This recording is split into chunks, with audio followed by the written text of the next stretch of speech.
Judiciary. तीन elements होते हैं कॉन्स्टिट्यूशन। कभी कभी तो लगता है कि कॉन्स्टिट्यूशन जो है वो टेम्पो है, उसमें भी तीन पहिया होता है, दो पीछे और एक आगे। बट सबसे इंपॉर्टेंट पहिया कौन सा होता है? आगे वाला, एक इकलौता, पीछे वाला खींच रहा है। Is that clear? तो जुडिशरी सबसे इंपॉर्टेंट है। और सबसे ऊपर कौन है जुडिशरी में? सुप्रीम कोर्ट, उसके बाद 25 हाई कोर्ट्स, और उसके नीचे district courts. Is that clear? Sir states तो इंडिया में ज्यादा है, कुछ शेयर करते हैं। जैसे high court of Punjab and Haryana. Punjab और हरियाणा की कॉमन कैपिटल थी चंडीगढ़। चंडीगढ़ इतना डेवलप था, कोई इसको छोड़ने को तैयार नहीं था। पंजाब कह रहा है ये हमारा है, हरियाणा कह रहा है ये, सॉरी हिमाचल प्रदेश बोल रहा है ये हमारा है। तो सरकार ने कहा ठीक है, लड़ो मरो मत, दोनों को बताते हैं। तो it is high court of Chandigarh and, sorry, Punjab and Himachal Pradesh. Okay. So judiciary में तीन बातों पे हम आपको ज्ञान देंगे।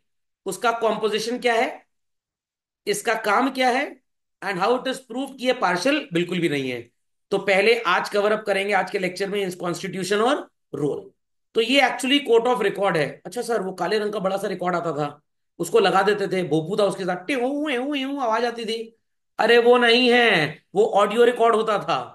कोर्ट ऑफ रिकॉर्ड का मतलब आर्टिकल 29 के तहत सुप्रीम कोर्ट के पास पार है कि वो जो भी बोलेंगे लक्ष्मण रेखा से भी बड़ी लकीर है। तो पहला कोर्ट ऑफ रिकॉर्ड हिंदुस्तान में कौन था? लक्ष्मण जी। सीता मैया को बोले थे माते तू ये लकीर ना पास करना, बट माते सोची ओटीपी के बिना ही ऑफर मिल रहा है बढ़िया, तो मैं लकीर क्रॉस कर जाऊं। तो पहली ग्रीडी औरत माता सीता थी। बाकी तो हिंदुस्तान में आजकल फिशिंग हो ही रही है। तो पहली फिशिंग किसके साथ हुई थी? सीता मैया के साथ। जामतारा वालों बिहारियों ने नहीं की थी, किसने की थी? रावण ने की थी। ओके।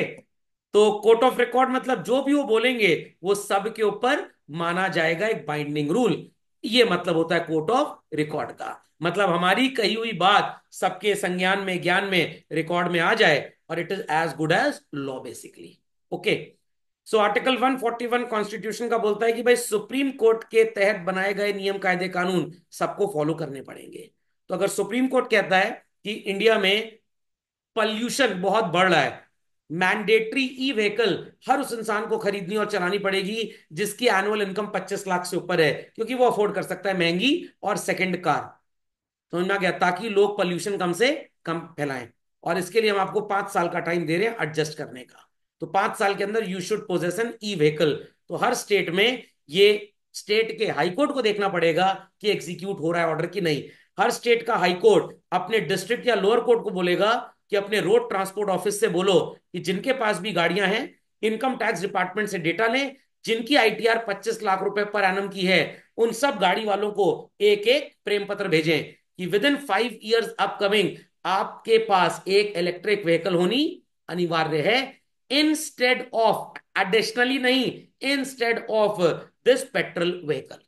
और अगर 5 साल खत्म होने में 3 महीने रह गए हैं और उनके पास अभी भी वो व्हीकल है, सेल नहीं की और नई नहीं खरीदी, उनको एक रिमाइंडर भेजिए। फिर 1 महीने बाद एक रिमाइंडर भेजिए। फिर 15 दिन में रिमाइंडर भेजिए। थर्ड लास्ट डे रिमाइंडर भेजिए। और आखिरी दिन जब 5 साल के बीत गए, उनको 15 दिन का नोटिस दीजिए। 15 दिन के अंदर, 14 दिन के अंदर आपकी गाड़ी सीज होने वाली है। उस गाड़ी को लेके डिस्कार्ड कर दीजिए, जो पैसे होते हैं उनके बैंक अकाउंट में क्रेडिट कर दीजिए। सर ये तो हिटलरबाजी लग रही है। कोई हिटलरबाजी नहीं लग रही है। देश जरूरी है, लोग बाद में है। Is that understood well?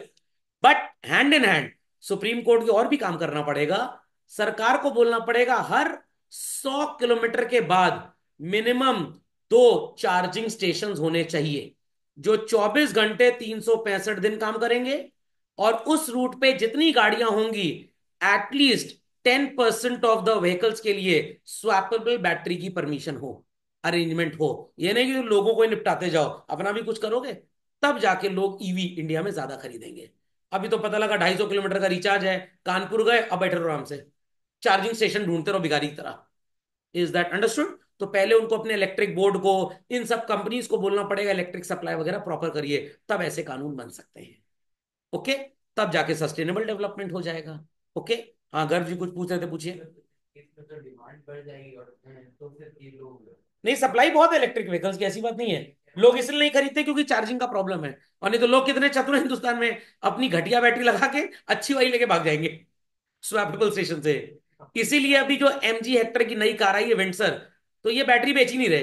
ये कह रहे हैं 3.5 रुपए किलोमीटर आपको पे करना है, बैटरी का आप चार्जिंग कराइए, और 9 लाख रुपए की गाड़ी है, काम खत्म। तो जैसे पेट्रोल भरवाते हो 3.5 रुपए किलोमीटर के हिसाब से आप बैटरी रिचार्ज होगी। 200 किलोमीटर बैटरी चलनी है, 3.5 रुपए के हिसाब से आप इनको पे कर दीजिए 700 रुपए। तो 700 रुपए में गाड़ी रिचार्ज हो गई, कितना चलेगी? 200 किलोमीटर। कार में आप पेट्रोल भरवाते हैं 100 रुपए का लगभग, या 96 रुपीज का, और 16 किलोमीटर आपकी गाड़ी चलती है, तो 6 रुपए किलोमीटर पेट्रोल व्हीकल की कॉस्ट है। इलेक्ट्रिक व्हीकल की कॉस्ट 3.5 लगभग, आधी, लोग भी खरीदेंगे। बट यहां पे गाड़ी इनकी तब बिकेगी जब MG कंपनी हर 40-50 किलोमीटर पे अपना चार्जिंग स्टेशन रखे। तब सुप्रीम कोर्ट ऐसे बाइंडिंग लॉज लाएगा, और तब जाके बच्चों सस्टेनेबल डेवलपमेंट होगा। हमारे देश की सरकार लोगों से बड़ी उम्मीद करती है, बट अपने तंत्र को मजबूत करने के लिए काम कम है इनके पास। और जिस प्राइवेट बॉडी को काम देते हैं वो चोर निकल जाते हैं। बड़ा प्रॉब्लम है इस देश में, क्या करें समझ में नहीं आ रहा है। चलिए, सो जुडिशरी का काम है कानून को इंटरप्रेट करो। ऑड इवन नंबर चलाया, लोग क्या किए, एक गाड़ी ऑड इवन ऑड नंबर की थी, दूसरी सेकंड हैंड इवन नंबर वाली खरीद ली है, 6 दिन गाड़ी चला रहे हैं। तो ऑड इवन मत करिए, आप गाड़ी में GPS लगा दीजिए, और 3 ही दिन वो रोड पे नजर आएगी। आपके घर की पोजीशन को GPS से मैप कर दिया जाए, अगर वहां से 5 किलोमीटर के दाएं बाएं वो गई और आप उसको रिपेयर कराने नहीं ले गए, ऑटोमेटिकली घर में चालान कट के आ जाए। तो इसलिए इसराइल जापान जैसी कंट्रीज आगे हैं। क्या GPS में क्या प्राइवेसी का इशू है? तो लोकेशन ट्रैक हो रही है, तो आप कोई गलत काम कर रहे हैं तो गलत है। आप खाना खाने जा रहे हैं रेस्टोरेंट में तो क्या गलती है? और बात अलग है कि वाइफ ने ट्रैक कर ली हस्बैंड की लोकेशन, हस्बैंड बोल के आज ऑफिस की मीटिंग है, और पता लगा दूसरी आंटी के साथ ईटिंग कर रहा था किसी रेस्टोरेंट में, वो तो गलत है ही भाई। टेक्नोलॉजी अगर सही हो जाए, 90% कुकर्म अपने आप खत्म हो जाए। हमारे जमाने में बच्चा स्कूल की बजाय कभी कोई बंक करता था, मूवी देखता था, घर में पता है पेरेंट्स कैसे पकड़ते थे? उसकी शर्ट में पीछे सिलवट आ जाती थी। क्लासरूम में बैठोगे तो शर्ट में सिलवट नहीं आएगी, मूवी थिएटर में आ जाएगी। आज माँ बाप ने बच्चे की बॉडी में एयर टैग लगवा दिया है, जा तू घूम, अब मैं गूगल ट्रैक कर रहा हूं तेरे को। तो ये टेक्नोलॉजी सही हो गई तो 90% समस्याएं खत्म। फोन में लोकेशन शेयर होती है, बच्चा अपने दोस्त के यहाँ बोल के पढ़ने जा रहा हूँ, वहां फोन छोड़ गया, वहां से दूसरा फोन लेके चला गया। ये भी कलाकार हो सकते हैं लोग। एडजुडिकेशन मतलब अगर कोई कंट्रोवर्सी सिटीजन स्टेट या बाकी लोगों में है, उनके ऊपर कानून के मुकदमे को सुनना। चेकआउट की भाई जो लॉ बना है ये ठीक से फॉलो हो, जस्ट लाइक हमारे फंडामेंटल राइट जो आर्टिकल 32 और 226 में है, this is for supreme court and this is for high court. तो इनको सेफगार्ड करना। सर डीपीएसपी नहीं, डीपीएसपी का काम हाई कोर्ट के जिम्मे है, वो सुप्रीम कोर्ट के जिम्मे नहीं है, बट वो उसको ले सकते हैं जुडिशियल रिव्यू। सो कॉन्स्टिट्यूशन सर्वोपरि है, इसके ऊपर कुछ भी नहीं। अभी मैं परसों न्यूज़पेपर पढ़ा था, तो मैंने DY चंद्रचूड़ साहब का एक स्टेटमेंट पढ़ा। मैरिज का प्रोहिबिशन तो हो गया, गांव में लागू भी हो गया, 21 साल से पहले लोग शादी नहीं कर रहे हैं, बट पता है क्या कर रहे हैं? 14 साल में सगाई कर रहे हैं, क्योंकि सगाई के ऊपर कोई कानून ही नहीं है। बताया था ना, लोग चतुर टाइप के हैं, शादी के ऊपर लॉ है ना, हम तो सगाई कर रहे हैं। BMW नाम तो सुना ही होगा, बहन मायावती, लखनऊ में इन्होंने खूब पैसा कमाया, खूब खाया लोगों से, और प्राइवेट बिल्डर्स को प्रोजेक्ट देने के चक्कर में खूब घूस ली। पता लग गया कोर्ट को, सुप्रीम कोर्ट ने बैन लगा दिया कंस्ट्रक्शन पे। इन्होंने बोला हम कंस्ट्रक्शन करवाई नहीं, हम तो रिपेयर करा रहे हैं। लोगों से कहा, आर्किटेक्ट से, आप कंस्ट्रक्शन करिए in the name of repair, bill repair का सबमिट करना। तो अगर कहीं क्वेरी भी होती, भाई रिपेयर है, कंस्ट्रक्शन तो है ही नहीं। ओके, क्या जज साहब आएंगे देखने क्या चौराहे पे, कि नाली पुरानी थी कि नहीं थी, या नाली के ऊपर पत्थर कौन सा लगा था? तो नाली के ऊपर पुराना पत्थर था, हटवा के नया लगवा दिया, था तो कंस्ट्रक्शन, बट साबित कर दिया गया रिपेयर। ओके, तो कॉन्स्टिट्यूशन सबसे ऊपर होगा, इससे नीचे कोई भी नहीं है। तो DY चंद्रचूड़ साहब बोले भाई मेरा तो अभी रिटायरमेंट होने वाला है, अब दूसरे वो कोई चावला जी अपने हैं, या कोई कपूर जी, हाँ, क्या नाम है, नवीन कपूर या ऐसे कोई नाम है, वो नेक्स्ट सीनियर मोस्ट जज है इंडिया के, तो अब वो अगले CJI बनने वाले हैं। 11 नवंबर से शायद बनेंगे, या 11 अक्टूबर था क्या, ऐसे ही कुछ था, नहीं 11 नवंबर था, हाँ। और फिर उनका कार्यकाल भी 6 महीने का है, अगले मई में वो भी रिटायर हो रहे हैं, क्योंकि CGI बनते तक उम्र इतनी हो जाती है कि आप 65 साल के हो जाते हैं। ओके, तो it has to be observe कि भाई शादी की एज तो कॉन्स्टिट्यूशनली 21 साल कर दी, देखो कि सगाई भी ना हो। समझ में आ गया? सो ओरिजिनल जुरिस्डिक्शन क्या है, मतलब करता है, फेडरेशन का मतलब क्या है, हम अलग अलग अलग हैं बट वैसे हम साथ साथ हैं। मूवी आई थी ना हम साथ साथ हैं, उसका नाम रख देना चाहिए federation movie. So judiciary has another meaningful assignment. अगर कोई कंट्रोवर्सी स्टेट और यूनियन टेरिटरी के बीच में होती है, ये बहुत हो जाती है। पंजाब कह रहा है हमारे पास 5 नदियों का संगम है, हम तो पानी ना देंगे यूपी को, क्या यूपी में किसान खेती कर पाएंगे? डिस्प्यूट हो गया। तो यहां पे योगी जी क्या बोलेंगे, मैं बुलडोजर चलवा रहा हूं। पंजाब के चीफ में, आओ चलवाओ, आओ आओ, पानी में चलवा दो बुलडोजर अपना, वहां क्या बिगाड़ोगे? तो यहाँ पे योगी जी, दैट इज उत्तर प्रदेश के जो हमारे सेक्रेटरी हैं, स्टेट सेक्रेटरी, वो चले जाएंगे सुप्रीम कोर्ट और बोलेंगे भाई पंजाब गवर्नमेंट ये नौटंकी कर रही है, तो कृपया करके मामले का सेटलमेंट करें। पंजाब गवर्नमेंट कहेगी हमारे लोग पंजाब के यूपी जाते हैं, उनको ये लोग मारते काटते हैं, उनको नौकरी नहीं करने देते ठीक से, भगा देते हैं, तो हम कैसे साथ दें इनका? तो भाई सेटलमेंट फिर करा दिया गया। So allocation of power between centre and state, इसका काम भी सुप्रीम कोर्ट का है। जो भी डिस्प्यूट गवर्नमेंट का पावर से रिलेटेड डिफरेंस पे आ जाए, उसका भी मुकदमा कौन सुनेगा? Supreme court.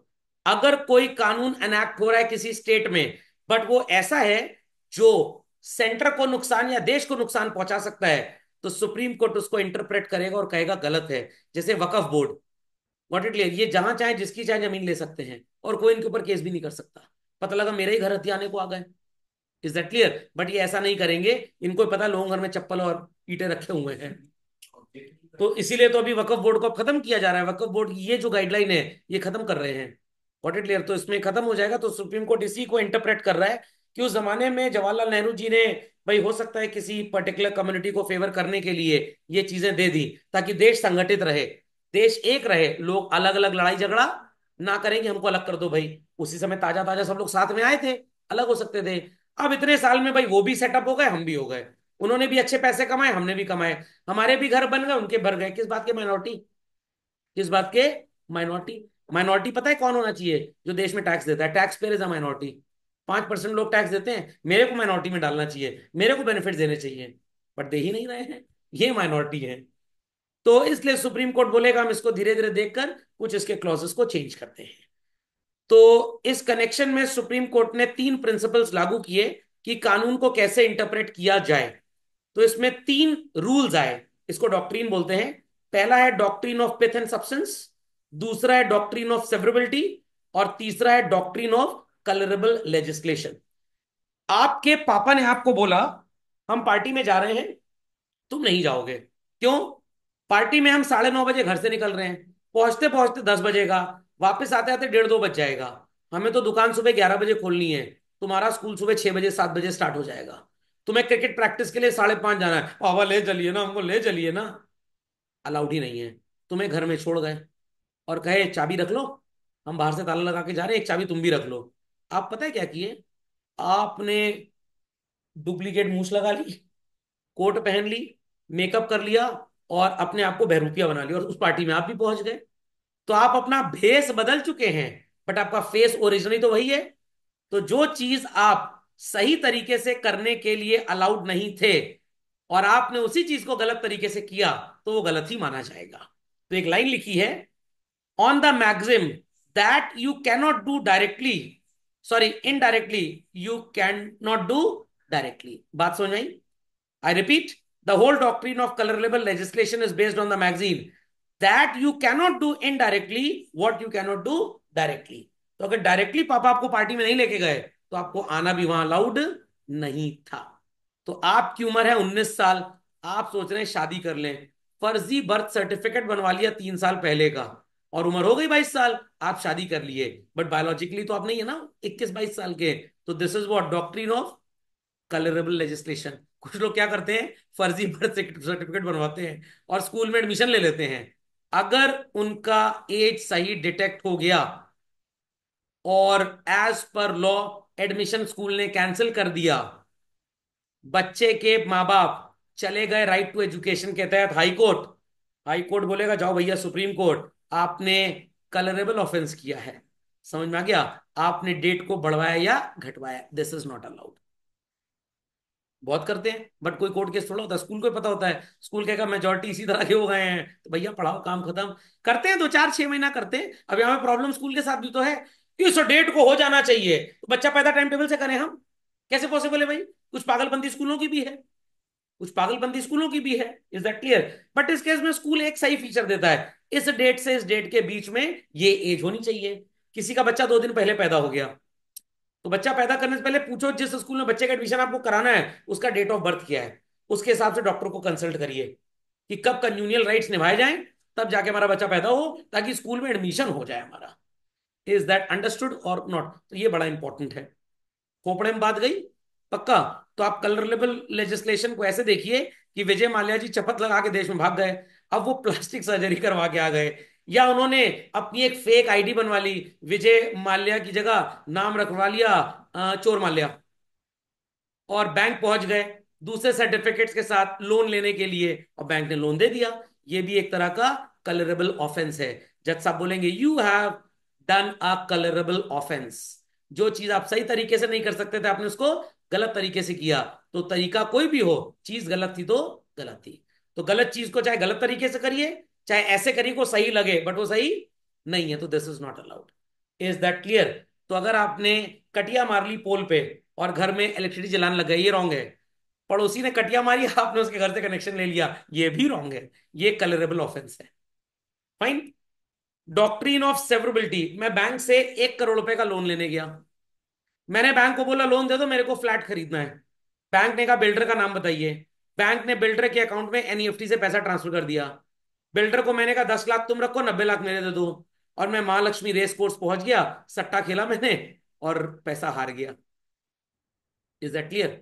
मैं पैसा हार गया, मैं पैसा हार गया। कोर्ट कह रहा है, बैंक कह रहा है आपने तो झूठ बोला। मैंने क्या झूठ बोला? मैं बिल्डर को पैसा दिया था, जाओ बिल्डर समझो। तो यहां पे नपेगा बिल्डर, क्योंकि बिल्डर को ये काम करना अलाउड नहीं है, मैं नहीं नपूंगा। तो मेरा बैंक से लोन लेना was not illegal, but builder का मेरे साथ प्रोसीड शेयर करना इज इलीगल। तो बैंक बिल्डर को स्यू करेगा, मैं बच जाऊंगा, मैं अलग केस के तहत कोर्ट में पेश होऊंगा। बट ये जो बिल्डर को पैसा मिला और बिल्डर ने मेरे को दिया, ये चीटिंग का केस बिल्डर के ऊपर लगेगा, मेरे ऊपर नहीं लगेगा। मेरे को साबित करना पड़ेगा कोर्ट को कि मेरा इंटेंशन रॉन्ग था, मेरा इंटेंशन रॉन्ग था। इसके लिए कोर्ट एक ऐसे आदमी को ले आया जिसने गवाही दे दी कि सौरभ सर तो बोल रहे थे बैंक से ऐसे ऐसे लोन लिया है, बिल्डर के पास पैसा जाएगा फिर लेके तुमको घोड़े की रेस में सट्टा लगवाएंगे। तो डॉक्ट्रिन ऑफ सेवरेबिलिटी का मतलब, अगर आपने किसी के साथ कोई कॉन्ट्रैक्ट किया, some part of the contract is legal other is illegal, तो लीगल पार्ट के लिए कोर्ट केस नहीं होगा, इलीगल के लिए होगा। गांव में 20 साल का लड़का 20 साल की लड़की की शादी हो रही है, बैंड वाले को नहीं पता था कि ये अंडर एज है, पिताजी ने बैंड बुक कर लिया। बाद में जिस पैसे का पेमेंट बैंड वाले को करना था, पिताजी को जेल हो गई। क्यों? क्योंकि उन्होंने 21 साल से कम वालों की शादी कराई है। बैंड वाला कह रहा है मेरा पैसा दो, पिताजी कहेंगे मैं जेल में हूं पैसा कहां से दूं, कोर्ट केस कर दिया। तो कोर्ट बोलेगा बैंड वाले की कोई गलती नहीं थी, उसका तो बिजनेस था, उसको क्या पता कि age under marriage over marriage या एज सही है। जब आप बैंड की बुकिंग करते हैं सिर्फ डेट और वेन्यू बताना होता है, लड़के लड़की का नाम पता या एज कंपलसरी नहीं है। तो बैंड वाले का पैसा पिताजी की प्रॉपर्टी बेच के दिलवाया जाएगा। Is that understood? तो यूनाइटेड नेशंस पाकिस्तान को बोलेगा आपने एबटाबाद में छुपाया हुआ था सो कॉल्ड, क्या कहते हैं, उसामा बिन लादेन को, आपकी गलती थी, आपको बताना चाहिए था, हम आपको इंटरनेशनल कोर्ट ऑफ जस्टिस में लेके जाएंगे, आपने इंटरनेशनल कम्युनिटी में धोखा किया है। पाकिस्तान कहेगा मेरे को पता ही नहीं था। आप दिखाइए पासपोर्ट में कहीं इमिग्रेशन पे नाम है उसामा बिन लादेन, वो किसी और नाम से गए थे, पाकिस्तान बच जाएगा, क्योंकि उन्होंने डुप्लीकेट पासपोर्ट बनाया होगा। समझ में आ गया? So understood what is doctrine of severability? पक्का? घर में 2 भाई खेल रहे थे, एक ने प्लेट खींच के मारी, दूसरे ने कैच कर ली, दूसरे ने जब मारी फिर टूटी, नपेगा दूसरा वाला भाई, क्योंकि पहले वाले ने जब प्लेट फेंकी आपने कैच कर ली, आपने जब फेंकी वो भाग गया, तो टूटी आपके एफर्ट से उससे, बट ओरिजिनेट उसी ने किया था। बट जब उसने ओरिजिनेट किया तब तो नहीं टूटी थी ना, टूटी आपसे, नपेंगे आप। Okay. What is doctrine of pith and substance? 2 line पढ़नी पड़ेगी यहां पे। A court or a body having competence in lower hierarchy cannot make judgments against the court or body having competence in upper hierarchy, ये text आपको book में नहीं मिलेगा, मैंने लिखा है। आप कहेंगे सर ये आपने कैसे लिख लिया, इन दोनों को पढ़ के लिख लिया। सुप्रीम कोर्ट का कानून हाई कोर्ट और लोअर कोर्ट पे बाइंडिंग है। हाई कोर्ट का कानून लोअर पे बाइंडिंग है, सुप्रीम पे नहीं है। लोअर कोर्ट का कानून सिर्फ जज साहब उन लोगों के ऊपर लागू कर सकते हैं जो लीगल हेल्प लेने आए हैं, किसी अपर कोर्ट पे अप्लाई नहीं होगा। That is doctrine of faith and substance. तो आपके दादाजी जो भी बोले पूरे खानदान पे लागू है, आपके पापा भी जो बोले वो दादाजी पे अप्लाई नहीं होगा। आप जो बोलेंगे वो तो आप अपने ऊपर बस अप्लाई कर लीजिए। Okay. So if one part is void other is not, तो जो गलत है उसको हम बोलेंगे वॉइड, और जो सही है हम उसको क्या बोलेंगे, वैलिड। तो आपने कार खरीदी शोरूम से, शोरूम वाले ने ऐसे ही पूछ लिया भाई किस लिए कार खरीद रहे हैं आप, इतनी बड़ी व्हीकल, घर में तो दो ही लोग हैं। अरे हम कभी पिकनिक वगैरह में जाते हैं ना तो सामान ढेर सारा लादना पड़ता है, बट आपने कार खरीदी भी किडनैपिंग और एब्डक्शन के लिए। समझ में आ गया। तो जिस शॉप से आप वेपन खरीद रहे हैं, अगर उसको पता था कि किडनैपिंग होने जा रही है, उसको कोर्ट नापेगा। बट कार शोरूम वाले की कोई गलती नहीं है। कार शोरूम वाले से पूछ रहे हैं 25 किलो आरडीएक्स छुपाना है, कहां छुपा सकते हैं बता दो जरा। तब भी कार शोरूम वाले ने अगर कार बेची तो ये क्रिमिनल ऑफेंस माना जाएगा। इज दैट अंडरस्टूड और नॉट? पक्का? नहीं तो आपको साबित करना पड़ेगा। तो कोर्ट बस इस बात को बोलेगा कि पता था कि नहीं पता था। ठीक। तो चलिए इसके ऊपर केस लॉज हम अगले लेक्चर में डिस्कस करेंगे। आज की कहानी यही होती है समाप्त।